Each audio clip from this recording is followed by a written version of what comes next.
That's cool. Keep going. I got one chick. I got one chick. You all right, man? So everybody go ahead and have a seat.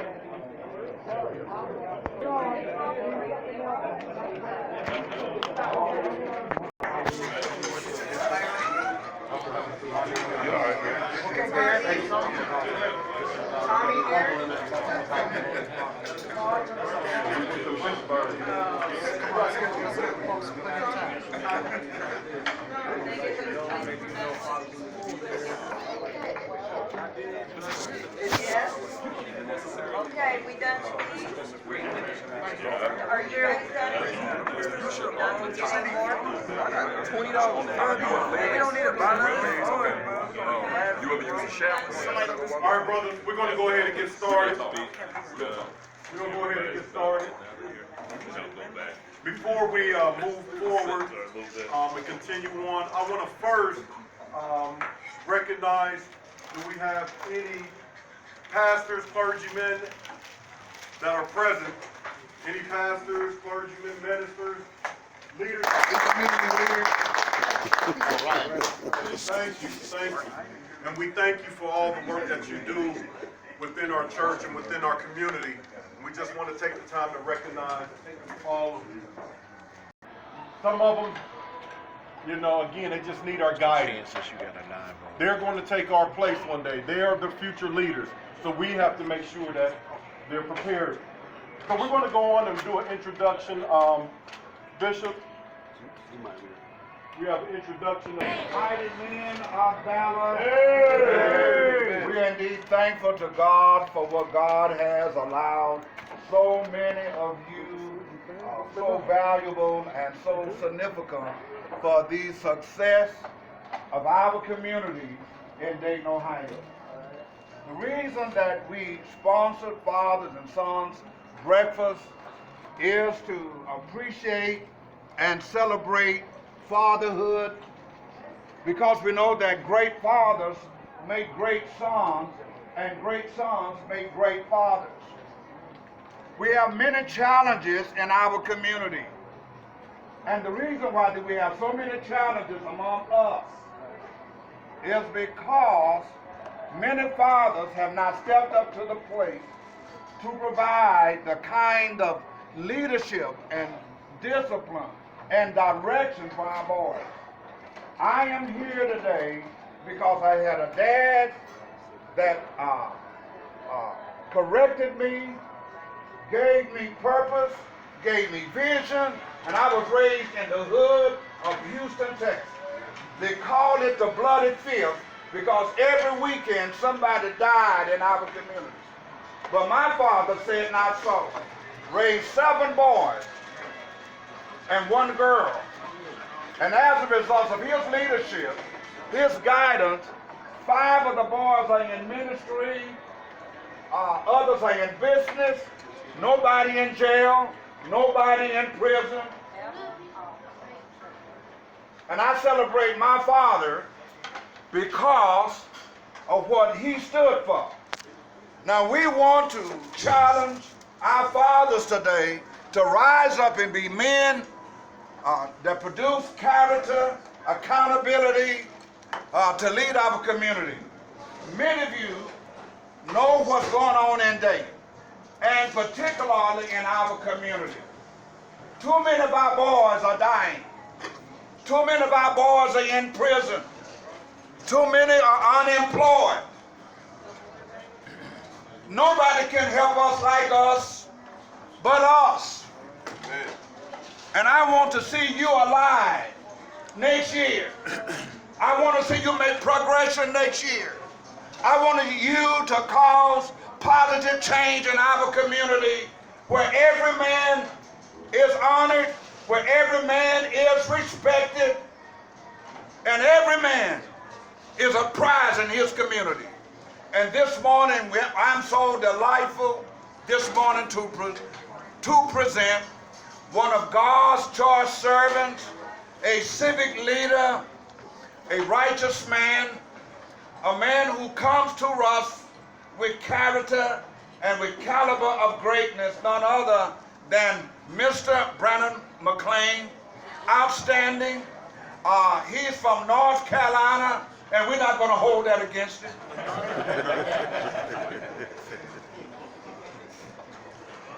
He's an attorney,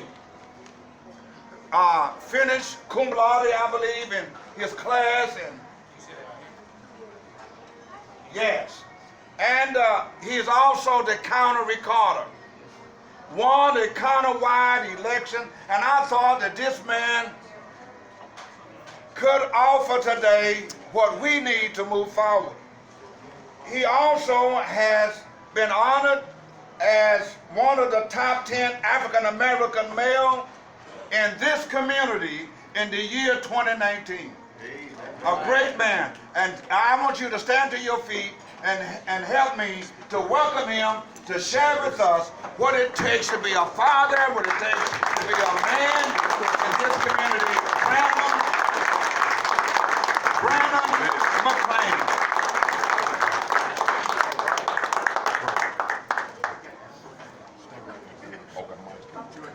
All right. Good morning, men. Good morning. I'm going to say it again because I don't know if everybody heard me. Good morning, men. Good morning. As Bishop already indicated, my name is Brandon McLean. I'm the Montgomery County Recorder. But it didn't always start that way, and some days it still feels like that's not a reality. I'm going to talk to you about something I believe is ever present and something that we have to remind ourselves of every day, and that being the fact that, as the saying goes, you can tell the strength of a community by its weakest link. What I'm saying to you is that we have to be intentional about pouring into each other every day. Every day. As I look around these rooms, I see a multitude of men who have poured into me at one point in time, some way, and didn't even know it. And that's how it should be. You shouldn't even have to offer an effort to encourage each other. It should be automatic. You should see a man that needs to be lifted up, that needs a pick-me-up, needs a point or a letter of advice, and you should give it. You should give it freely. So I'm going to talk to you today about 3 things. I'm going to be brief because I see some people still eat. First thing I'm going to talk to you about is a little bit about my story about who poured into me and the difference that it made in my life. Second thing I'm going to talk to you about, can you guys hear me out here? Yeah. Second thing I'm going to talk to you about is perseverance. And the third and final thing I'm going to talk to you about is perspective. So I've talked to a lot of different individuals here in the crowd, and I think we all have a lot in common. And what we have in common is the fact that a lot of the things, hold it at the top, okay. A lot of the things that we all have strived through, whether it's from single parent households, whether it's from impoverished, despaired circumstances, we all have made it through, and what we all have in common is that we're all sitting here today to be a living testimony. A living testimony to who we are and what we have to offer to this world. So I'm going to start my story. I'm going to fast forward through the early years because, as Bishop already indicated, I'm from North Carolina, and I know that a lot of people in here, y'all may not appreciate our basketball team because y'all may not appreciate our basketball teams because they probably usually beat y'all. So I'm going to fast forward to some of the later years. Talk to a young man here in the back. I was actually, when I was in high school, I was a all-state wrestler. And I was one of those kids that the teacher said if Brandon applied himself, he could be. If Brandon paid attention and listened to wise counsel, he one day could do. But I didn't listen to wise counsel. And quite frankly, I thought I knew better than anybody and everybody that God sent in my path to give me wise counsel. I thought I knew better. In fact, I knew better. And so when I was a kid, I used to get in trouble in class for talking all the time and for fighting. That was my testament. I thought that's what life was. And I'm here to tell you that God is so good, and you don't have to change who you are to be who you're supposed to be. You have to begin to focus and go with an attentive purpose so that way you can start moving forward into your life's purpose. The mic ain't working? Okay, we'll go without it. Yes. So, when I got through high school, I actually told my mother, I said, if I don't have a full scholarship for wrestling, I'm gonna explore other options. And to me, what that meant, you're 18 years old, you gotta be productive. For the old school ones, what does that mean? You gotta get a job, you gotta leave the house, you gotta go somewhere, right? And so I had made in my mind, I said, if I don't have a full scholarship, I'm going into the military. Friday came, the cutoff date. I didn't have a full scholarship letter. That next morning, I went and signed up for the military. When I got back home, I had a letter. The mailman said it had ran late. But what was right? Exactly. But that was God's plan, though. That was God's plan. Right. So, a couple months later, I left, went to basic training in Fort Knox, Kentucky, and I would have a conversation with my mother every weekend. I ain't seen my father since I was 4 years old. I talked to my mom every weekend, though, and she would tell me the same thing every day. Say, your grandmother is still wild. My grandmother 99 today, by the way. Amen. She would tell, yeah, still in her right mind and everything. She said, your grandmother is still wild, cutting up, and everything and everybody is fine.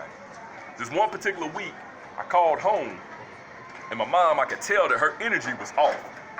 And I asked her how everything was, and her response was different. She said, it's all right. I said, what's wrong? And she told me a piece of information that nobody ever wants to hear, but I actually consider it to be something that was a focal point of my life. She said, Brandon, she said, I found out I have lung cancer. Here I am, I'm in basic training, I'm far away from home, and that was probably one of the first times in my life that I felt that I was trapped, and I couldn't go where I needed to go to be there for who needed me. And that was my mother. And I talked to my mama, I prayed about it, and I really wanted to come home. And I told my mother, I said, I'm gonna leave and I'm coming home. And my mom told me something, and I'm gonna pass this information on to you because specifically for our younger men, it's something that I think that life will teach you, specifically if you don't absorb it on your own. And that being the fact that you have to take care and control the circumstances of your life as you can. I couldn't control my mother's illness, her sickness, but what I could control was my ability to be there for her in the moment and to contribute and make sure I made her proud. And so I stayed and I finished. I got home and I thought I was gonna take care of my mom. I ended up getting a hardship waiver. I was at home and my mom said, what you think you about to do? I said, well, I'm about to take you to the doctor and I'm gonna do this and do that. She said, no. I talked to Coach P.J. Smith over at UNC Pembroke, and in a month or two, they're gonna let you walk on, and that's where you're going to school at. I said, well, no, I'm gonna help you. She said, no, you going to school. So I went to school, and I've never really cared like I should have, especially at that young age, about schooling. But what I've come to realize is that schooling and education are different. You're supposed to learn something every day of your life because you encounter people that you don't know from places that you've never been, and you're supposed to absorb something from each one of them. And so I came home, my folder dropped, and a paper slid out. It had a good grade on it. And I could see the energy be restored back to my mother. And God is so funny. In my mind, I connected the way my mother felt to me getting good grades. So what that means? Now, I'm all about school. I'm like, this getting my mama better. We about to do this. All that energy that I used to put into talking in class and starting idle fights over needless things, I began to focus and put that attention, that directive into my school. And my mom, in fact, as I was doing that, I think she actually had her cancer went into remission. Everybody know what remission is? Oh, yeah. I said, man, there's something to this school. Her cancer went into remission. I see actually, it's just how we're wired. Her cancer went into remission, and I continued to do good in school. And before I knew it, I was 3 months away from graduation. And I was on the phone with my mother, and she goes, I'm sorry, I didn't send you a card. I said, what is she talking about? I said, yeah, I don't know what you're talking about. She goes, okay. I called her back about an hour and a half later. She says, I'm sorry, I didn't send you that card. She says the same exact thing. And I said, man, something's not right. Later on that day, I got a call from one of her co-workers, and they said they had to rush her to the hospital. And her cancer had returned, and it had metastasized to her brain. And a couple months after that, in fact, about a month and a half before I graduated, and about 4 weeks, before my birthday, my mother passed. And I was feeling a way that I hadn't felt since I had found out she had cancer, and my mother was gone. And I had already told you the connection I had made between my mother and making good grades in school. So I was stuck with this situation, if you will, about if I was doing what I did because I could do it, or was I doing what I did because I did it for her? And if I did it for her and she gone, who do I do it for now? And so I went through a period of time where I really felt like giving up. But again, like I said, this is a common theme, and I'm gonna say this again. God is so powerful, is so ever present in our life at the exact moments when we believe we're alone. And I'm here to tell you right now that regardless of what you're going through, you are all